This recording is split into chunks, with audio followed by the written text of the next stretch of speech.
مثال کے طور پر آپ داڑھی نہیں رکھتے، گناہ ہے، لیکن اس سے سوسائٹی پر کم اثر پڑے گا۔ آپ جو ہے اور بھی کوئی جھوٹ بولتے ہیں، گناہ تو ہے، حرام ہے، لیکن سوسائٹی پر اثر کم پڑے گا، آپ کو اس کا نقصان اور اس کا گناہ آپ کو ہوگا۔ لیکن کچھ گناہ ایسے ہے جس کی وجہ سے نہ صرف آپ پر بلکہ آپ کی سوسائٹی پر اثر پڑے گا، کرے گا وہ نقصان آپ کو ہوگا، جیسے نشہ کرنا، شراب پینا، ٹیبلٹ کھانا، ڈرگس لینا، انجیکشن لینا، گانجا پینا، کورکس لینا، کورکس ڈی استعمال کرنا، اور نہ جانے کیسے ٹوریکس استعمال کرنا، اور اسی طریقے سے وہ گوند گم جو ہوتا ہے اس کو بوٹل میں ڈال کر سونگھنا۔ بڑی ڈیپلی میں نے اس کے ریسرچ کیا ہے، آپ سوچتے ہوں گے اتنے ڈیپ میں گئے۔ یہ ایسی چیز ہے جس کی وجہ سے ہم پر نہیں ہماری سوسائٹی پر اثر پڑتا ہے۔ آپ نیک آدمی ہیں، آپ کا بیٹا بالکل اچھا ہے، لیکن آپ کے محلے میں آپ کے بیٹے کی عمر کا ایک لڑکا ہے جو یہ نشہ کرتا ہے، تو اب آپ یہ ذمہ داری اور گارنٹی نہیں لے سکتے کہ آپ کا بیٹا یہ نہ کرے، کیونکہ ہو سکتا ہے وہ آپ کے بیٹے کا دوست ہو، آپ کے بیٹے کے ساتھ رہتا ہو، پہلے دن تو کہے کسی کو بھی نہ کھا،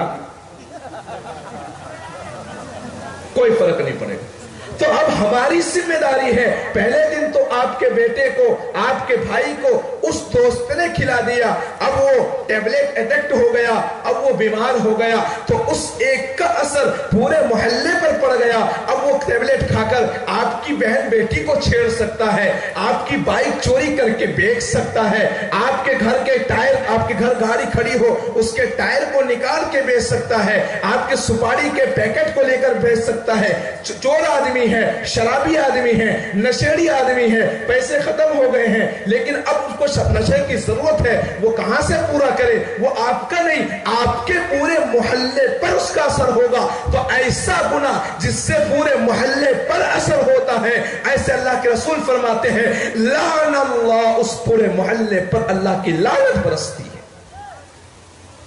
ایک بزرگ فرمانے لگے ایسا گناہ جو پورے محلے کو اثر ہوتا ہے، اللہ تبارک و تعالیٰ نے ایک مرتبہ ایک محلے کو کہا جاؤ برباد کر دو، اس کو الٹا پلٹا کر دو، ختم کر دو۔ فرشتے نیچے آئے، اور نیچے آنے کے بعد دیکھا کہ ایک اس محلے میں اللہ والے بھی رہتے ہیں، ایک بزرگ صاحب، حاجی صاحب، نمازی صاحب، قاضی صاحب، تبلیغی صاحب، نہ جانے کون کون سے صاحب اس میں رہتے تھے۔ کہا کہ اللہ کے پاس گئے اور کہا کہ حاجی صاحب بھی رہتے ہیں اس محلے میں، اس محلے کو کیسے ختم کروں، اس محلے کو کیسے ختم کروں؟ تو اللہ تبارک و تعالیٰ نے کہا کہ جاؤ اس محلے کو ختم کر دو، اور اس نیک آدمی کو، اللہ والے کو بھی ختم کر دو۔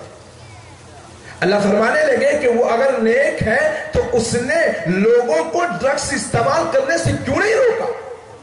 وہ نیک ہے تو اس نیکی کا بدلہ میں جنت میں دوں گا، لیکن دنیا میں اس کی سزا یہ ہے کہ اس کو بروں کے ساتھ شامل کر دوں۔ تو اے مسلمانوں، یہ جو ہمارے محلے میں خدا را ہمارے محلے اور ہمارے معاشرے میں یہ ڈرگس، یہ ٹیبلٹ اتنا پھیلتا جا رہا ہے، آپ کو تو نہیں پتا، آپ کو تو نہیں پتا، آپ کے پاس نہیں آئے ہوں گے کوئی، لیکن میں اکیلا رہتا ہوں، 12 بجے رات کو ایک بوڑھا سا آدمی دروازہ ٹھوکتا ہے، دروازہ کھولتا ہوں، ایک آدمی اندر آتا ہے، حضور آپ سے 2 منٹ بات کرنی ہے۔ میں پوچھتا ہوں بتائیے کیا بات ہے چچا جان؟ وہ کہنے لگتا ہے میرا ایک ہی بیٹا ہے۔ میں نے کہا اچھی بات ہے، کہا کیا کروں حضور؟ وہ ٹیبلٹ استعمال کرتا ہے، میں نے بڑی محنت سے اسے پالا ہے، جب وہ چھوٹا تھا میں غریب ہوا کرتا تھا، مزدور ہوا کرتا تھا، میں خود ایک ٹائم کھاتا تھا اور اس بچے کو خوش رکھتا تھا، اس بچے کو سامان لا کر دیتا تھا۔ اے حضور اب وہ ٹیبلٹ کھا کر اتنا برباد ہو گیا ہے، کبھی کبھی تو میرے اوپر بھی ہاتھ اٹھا دیتا ہے، کبھی کبھی تو مجھے بھی مارنے کو تیار ہو جاتا ہے۔ قسم خدا کے میں آپ سے پوچھنا چاہتا ہوں، وہ باپ کے جب آنسو یہاں سے ٹپک کر یہاں جا رہے تھے، اللہ کی لعنت اس لڑکے پر اور اس بیٹے پر اور اس پورے محلے پر جو ٹیبلٹ نہیں استعمال کرتے تھے، جو ٹیبلٹ نہیں کھاتے تھے، سب پر برستی تھی۔